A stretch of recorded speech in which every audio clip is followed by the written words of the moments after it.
Muy buenas tardes, familia. Súper bienvenidos a un nuevo espacio de salud. Sabéis que conectamos semanalmente todos los martes a las 8:30 para conversar sobre lo más valioso que tenemos y siempre desde una perspectiva integral. Muchos ya nos conocemos, pero por si acaso me presento. Mi nombre es Carla, soy periodista de profesión.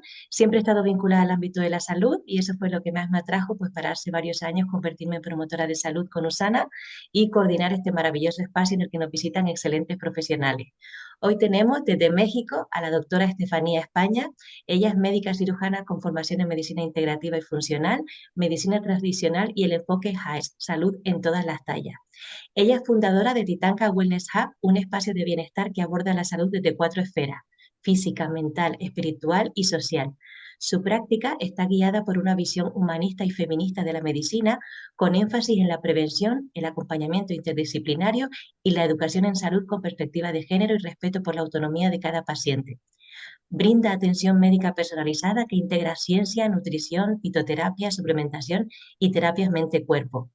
Cuenta con una amplísima experiencia en el manejo integral de enfermedades crónicas, salud hormonal y digestiva y en el acompañamiento en salud femenina y ciclos vitales. Además de su labor clínica, la doctora España es activista por una salud digna y consciente. Ha participado en foros sobre violencia intrahospitalaria, formación médica con enfoque de género, educación en salud sexual y cuidados del adulto mayor, consolidándose como una voz joven y comprometida con una medicina más empática y transformadora. Actualmente colidera la iniciativa del IPEDEMA en México, que busca reconocer, visibilizar y regular su atención desde el sector público y privado. Querida doctora, es todo un privilegio tenerle con nosotros. Súper bienvenida y gracias por buscar un espacio en su agenda para conectar con España. Hola, qué gusto, qué gusto, qué gusto y qué bonito que tengas este espacio donde podamos compartir exactamente lo que dices. Lo más valioso que tenemos es la salud y sin ella nada. Así que qué placer estar aquí. Pues comencemos. Queríamos hacer un especial sobre el lipedema que nos lo habían pedido varias clientas. Y bueno, vamos al origen. ¿Qué es el lipedema y cómo afecta a la salud de quien lo padece? El lipedema es todo un tema. Principalmente es inflamación. Ese sería la palabra central en el lipedema, es inflamación. Pero es una inflamación que va a ser a nivel celular y se va a volver inflamación a nivel estructural. Esto quiere decir que los tejidos se van a encontrar inflamados y eso va a generar dolor, principalmente el tejido graso. Entonces, no es una enfermedad que esté relacionada per se con la obesidad, o sea, su causa no es la obesidad.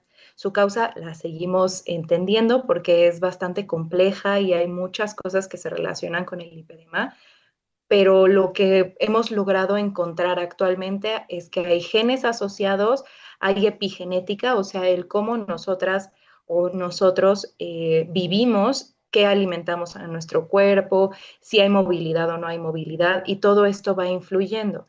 Pero un detonante característico en el lipedema es que hay cambios significativos durante las modificaciones hormonales, lo cual lo hace mucho más visible en las mujeres. Pero principalmente es eso, es inflamación del tejido graso que después va a ir afectando tejido circulatorio, linfático, articulaciones, entre muchos otros. Hasta ¿Con ahí. qué sintomatología comienza? Ay, pues con, es variable, depende de cada persona. Pero podemos ver, por ejemplo, hay personas que empiezan con inflamación en rodillas, pero no asociado a alguna lesión ósea, sino que empezamos a ver un aumento de volumen. Y este volumen, o sea, el tejido que está en las rodillas empieza a aumentar, pero en lugar de aumentarse de forma uniforme, se empiezan a hacer como pequeñas burbujas alrededor de la articulación. Y eso ya nos empieza a hablar de esta inflamación del tejido graso, que aparte se va a ver condicionado por algo característico que van a ser plicas. Entonces va a haber, en lugar de que veamos nuestras pelotitas de tejido graso acomodadas de forma ordenada, unas van a empezar a crecer más que otras y el tejido alrededor del tejido graso se va a ir atorando entre estas pelotitas de tejido graso. Y eso genera limitación en la movilidad. Entonces empiezan con dolor, empiezan con sensación de piernas cansadas, hormigueos que vienen de la nada, entre muchas otras cosas más. Por aquí les traje una pequeña tabla Mira, te la puedo compartir para que quede un poco más claro, tal vez. Ahí. Que es justo lo que vamos a ver, que antes nos decían que era piel de naranja, ¿no? O celulitis, pero no es algo estético, es algo que a nivel funcional afecta la movilidad y afecta la vida diaria de las personas. Entonces aquí podemos ver cómo el tejido graso, lo que te decía, en lugar de que las pelotitas estén ordenadas, se desordenan y alteran la capa de la piel, que es lo que podemos ver. Nosotros no vemos el tejido graso, vemos la capa de la piel. Y ahí se ve cómo se empieza a hacer rugoso y bueno, la traducción hacia la piel, como lo vemos en el día a día, es de esta manera. Estas piernas son bastante anchas, pero puede haber en cuerpos mucho más pequeños esta misma alteración. Entonces, sí quiero insistir mucho en que no está ligado al peso. El peso puede hacer que haya un poco más de síntomas, pero no está ligado al peso. Y estos son algunos de los síntomas principales, este dolor punzante o quemante que aparece, sensación de presión, limitación para mover las articulaciones. Y por otro lado también aparecen estos moretones de la nada, que eso también es característico y es importante a la hora de entender los tratamientos. Va a haber, en este caso, por ejemplo, podemos ver que las piernas en la parte superior es más ancha y en la parte inferior se vuelve otra vez una pierna delgada. Entonces, estas variaciones entre los tamaños, que a veces puede ser que una sola pierna esté edematizada y la otra esté delgadita, o los brazos, un brazo más ancho que el otro, o los brazos más anchos que las piernas, y que haya una desproporción, eso nos puede dar un dato sugestivo de empezar a sospechar lipedema. Doctora, según los expertos, es una enfermedad que afecta casi exclusivamente a las mujeres. Se calcula que entre un 4% y un 11% del sexo femenino a nivel mundial padece lipedema en diferentes grados. Por su experiencia, ¿cuál sería el abordaje de la enfermedad desde una perspectiva integral como es su especialidad? Mira, desde el punto integral, lo que vemos, bien como mencionaste en mi clínica, lo que hacemos es físico, mental, espiritual y social. Y todo esto influye en el abordaje del lipedema. Sí vamos a necesitar un abordaje físico, obviamente, porque si no, no podemos abordar a una paciente, pero va a también requerir todas estas otras áreas. Desde lo físico podemos intervenir con movilidad, empezar a dar algo de fisioterapia para fortalecer más músculo y tratar de disminuir grasa localizada. Podemos empezar con ejercicios de bajo impacto y justo necesitan ser ejercicios de bajo impacto porque nuestros moretones que pueden empezar a ocurrir, si tenemos ejercicios de alto impacto como kickboxing o trote o runners o todas estas cosas, podemos empezar a desarrollar moretones y estos moretones, al no tener un sistema circulatorio óptimo ni un sistema linfático óptimo, les podemos generar más daño. Entonces, para ejercicio y movilidad, tiene que ser de bajo impacto, tiene que ser a tolerancia y tiene que ser también ejercicio suave. Algo que se recomienda muchísimo es la natación o los ejercicios en agua, que también es complicado porque no todo el mundo tiene la disponibilidad, ¿no? Tanto el tiempo como el espacio para realizarlos, pero sería de lo principal que podríamos ofrecer. Tai chi, yoga puede ser muy útil en diversas etapas del lipedema, porque si ya estamos en un lipedema muy avanzado, va a ser difícil la movilidad. O sea, ya hay mucho tejido, ya hay mucha limitación en la movilidad y entonces el yoga se vuelve algo difícil, hay que retroceder pasos y empezar con fisioterapia. Otra cosa que podemos hacer es la alimentación. Siempre nos van a hablar de alimentación antiinflamatoria o una dieta que disminuya los radicales libres. Y esto va a estar basado un poco en la dieta mediterránea, con algunas modificaciones para disminuir índice glucémico y también retirar toxinas como el alcohol. Eh, Esto, bueno, puede ser primordial para muchas de las pacientes, es lo que más les genera un cambio y pueden ver un antes y un después. Obviamente retirar todos los ultraprocesados y cuestiones inflamatorias que puedan generar más inflamación y retirar también los productos lácteos por el compuesto de caseína también puede ser algo muy recomendable. Algunas pueden tolerar gluten, otras no. Y pues también el gluten al ser un poco inflamatorio, bueno, un bastante inflamatorio, Depende también el tipo de pan que se esté consumiendo o el tipo de productos que contengan gluten que se esté pues consumiendo. Eso también. Ahora, por otro lado, tenemos tratamientos a base de compresión, que eso va a ser interesante también y empieza a ser más visible, que son como suits parecidos a los de eh, buceo, que pueden generar mayor compresión en ciertas áreas, sobre todo en las áreas afectadas, porque como vemos va a haber personas que tengan afectadas brazos y otras que tengan piernas o brazos y piernas o solo un lado, ¿no? El lado derecho o el lado izquierdo. Y estos elementos pueden ser útiles. Las medias de compresión hay de diferentes presiones, pero más o menos podemos empezar con 20 milímetros de mercurio y eso puede ser también útil. Ahora, por otro lado, el drenaje linfático, que esto también tendría que ver como una medicina o un tratamiento alternativo, tal vez, que vemos más en los spas y en lugares que aparentemente no son de salud o de consultorio, pero que efectivamente son sumamente útiles, ya que el procesamiento de este líquido linfático o el drenaje literal, la circulación linfática puede estar limitada. Y se habla también de una pequeña alteración en el cómo se recolectan toxinas. Entonces, el drenaje es sumamente útil para disminuir volumen asociado al agua y asociado a estas toxinas. Y bueno, por otro lado, la suplementación, por supuesto, que hay diferentes estrategias que podemos utilizar y que ya tienen también aval científico por atrás. También hay que motivarles a seguir manteniendo vida social, a seguir relacionándose con otras personas. Y ahí es donde también influye este tema de la salud en todas las tallas, ¿no? Mientras no logremos compartir eso al resto de la sociedad, se les estigmatiza y eso limita su vivencia en el día a día, hace que se retraigan y muchas veces al retraerse ya tampoco acuden a consultas o en las mismas consultas no se les toma en cuenta, no se les hace caso y entonces pues no hay sentido para seguir yendo a la consulta, ¿no? O a la asesoría. Entonces hay que tener mucho cuidado con esa parte, siempre creerle a las pacientes, el dolor que sienten es real y hay que buscar formas de mitigarlo. Podemos utilizar meditaciones, podemos utilizar respiración consciente justo para manejar ese dolor, pero obviamente también hay una gama de fármacos que podemos utilizar para el manejo de dolor. Hasta ahí no sé si ya es mucha información. Es que es mucha información. Muy bien, ese enfoque integral. Hablamos de la dieta mediterránea, hablamos en este espacio también de suplementación, sabiendo que compartimos visión con Usana, ¿cuáles serían los suplementos que se recomiendan en este caso?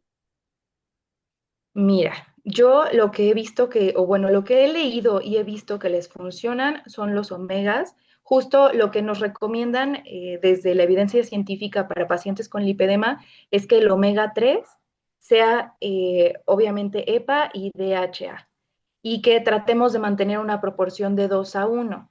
El omega de Usana, el biomega, aparte de que está filtrado y está pues bastante puro y de buena calidad, justo en su mayoría son EPAs y DHA. Entonces nos funciona muy bien. La dosis recomendada para pacientes con lipedema es de 1 a 3 gramos. Hay que verificar cómo están sus funciones metabólicas para determinar esta dosis, pero desde 1 gramo a nadie nos haría daño consumir 1 gramo diario de omegas, ¿no?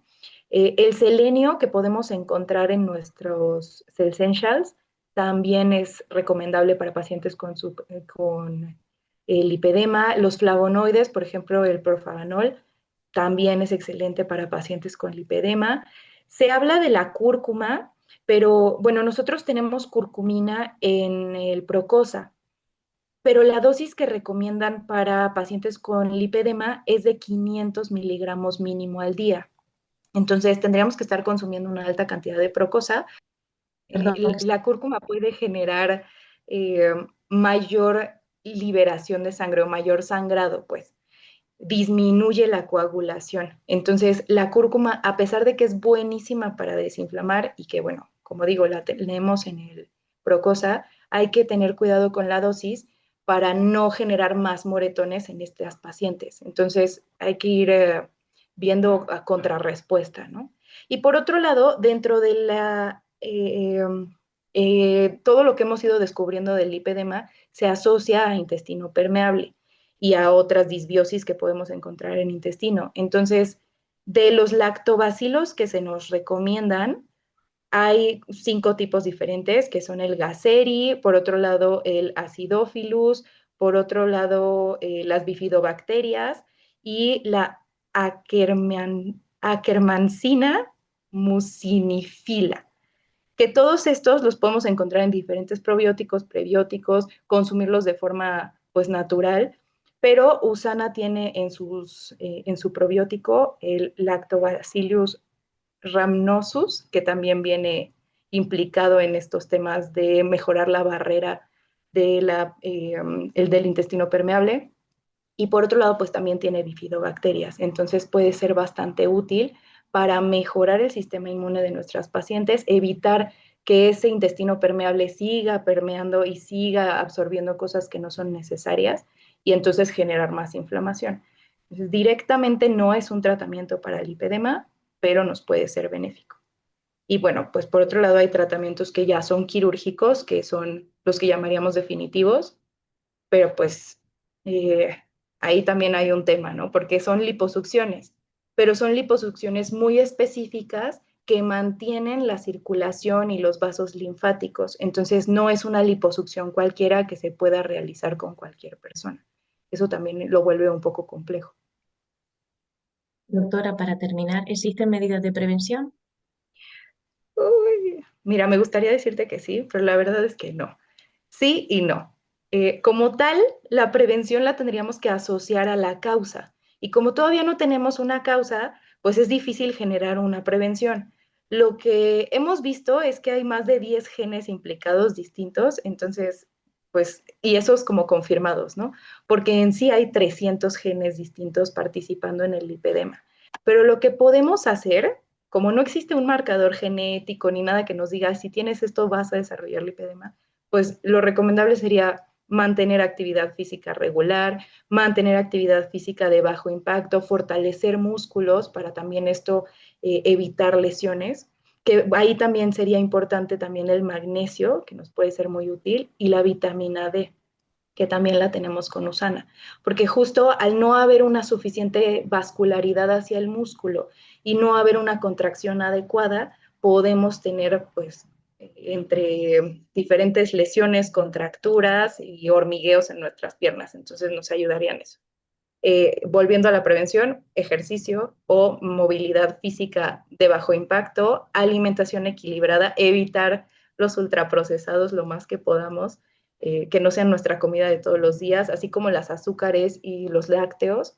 Eh, Utilizar las medias de compresión, o sea, los productos de compresión en general, yo me acuerdo que nos lo recomendaban a nosotros como médicos desde que estábamos en la carrera, porque estamos de pie mucho tiempo. Y la verdad es que nadie los usábamos. Entonces, este tipo de medidas que podemos empezar a utilizar desde muy jóvenes, no solo para el lipedema, nos van a ayudar con muchísimas otras afecciones que pueden desarrollarse a la larga. Y bueno, pues ser muy conscientes de estos síntomas tempranos que les decía, el abultamiento o el crecimiento irregular del tejido graso, las punzadas, moretones que aparezcan de la nada, piernas cansadas, dolor, eso sí hay que luego buscar un especialista. Es difícil porque al ser muchos síntomas inespecíficos, de pronto pues es complicado llegar al diagnóstico, se calculan 10 años para llegar al diagnóstico actualmente, entonces, pues bueno, irlos checando poco a poco y si no encontramos una respuesta, insistir e insistir hasta encontrar a alguien que nos dé la respuesta. Muy bien, pues muchísimas gracias por su tiempo y dedicación, doctora. Podéis activar micro si alguien tiene alguna pregunta de los que estamos conectados, si no, luego también enviaremos la grabación.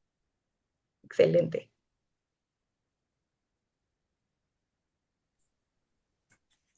Gracias, doctora. Yo solo quería comentar, y creo que con la última respuesta ya está, ya ha quedado claro, porque al principio comentabas que la causa se podría englobar en la epigenética, dando y que los hábitos también condicionan mucho el desarrollo de. Con lo cual, si los hábitos condicionan, los hábitos previenen. Y en lo último que estabas contando ya era revisar la alimentación, revisar la actividad física y sobre todo, pues eso, o sea, en el revisar que sea, como comentabas, olvidarnos de los ultraprocesados, etcétera, etcétera. Yo creo que quería hacer hincapié ahí, pero creo que ya ha quedado más que claro. Me encanta, sí, efectivamente, estos ultraprocesados cada vez nos traen más problemas.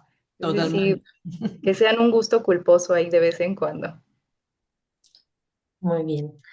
Pues no sé si María José tiene alguna pregunta. Sí, yo quería preguntarte, muchísimas gracias, porque es un tema que a mí bueno, no es que tenga la enfermedad, pero sí que encuentro ahora muchas mujeres con este problema. Y la verdad es que no se encuentran nada asistidas, nada oídas por la medicina tradicional.